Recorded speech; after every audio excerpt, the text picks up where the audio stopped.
Juste avant que la vidéo commence, je me présente, je suis le trader du dimanche et si tu veux devenir autonome en bourse, tous les liens sont dans la description, donc pense à aller y faire un tour.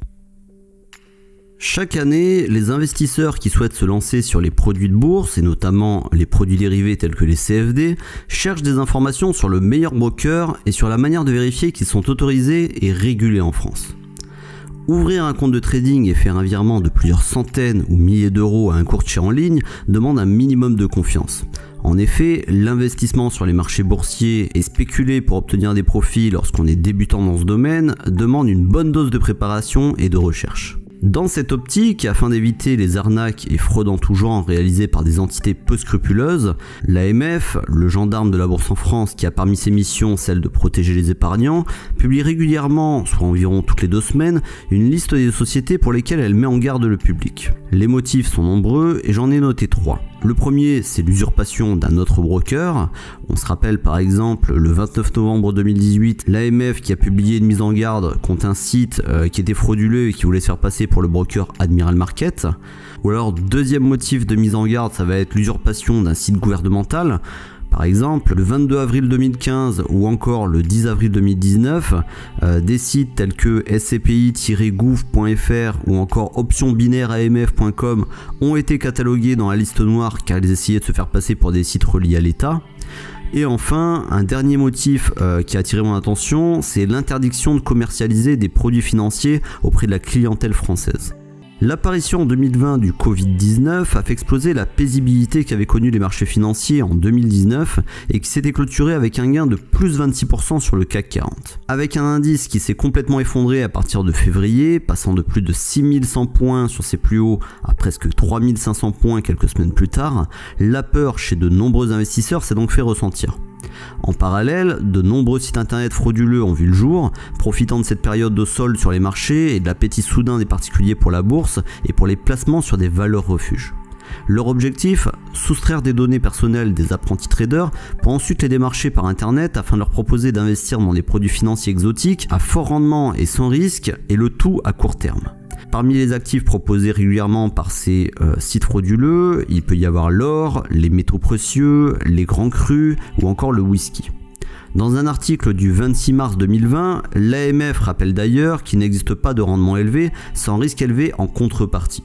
Elle conseille au passage aux potentiels investisseurs qui débutent dans le domaine de faire attention à plusieurs choses, notamment par exemple de ne pas fournir leurs coordonnées de carte bancaire sans avoir vérifié le pédigré du site internet, ou encore ne pas faire confiance à un courtier qui demande par téléphone ou par mail de réinjecter des fonds après avoir perdu une partie du capital initial. En effet, la particularité des courtiers frauduleux est qu'ils incitent leurs victimes à déposer de plus en plus de fonds en expliquant qu'ils pourront gagner de l'argent et récupérer leurs pertes de cette manière. Ou enfin, par exemple, restez méfiant face à des organismes qui vous contactent en se faisant passer pour des cabinets d'avocats ou des structures de l'État afin de vous aider à récupérer des sommes perdues sur une plateforme de trading. En effet, ces derniers vous demandent de payer des frais pour engager les démarches et ne sont là que pour profiter de la situation et de votre désarroi.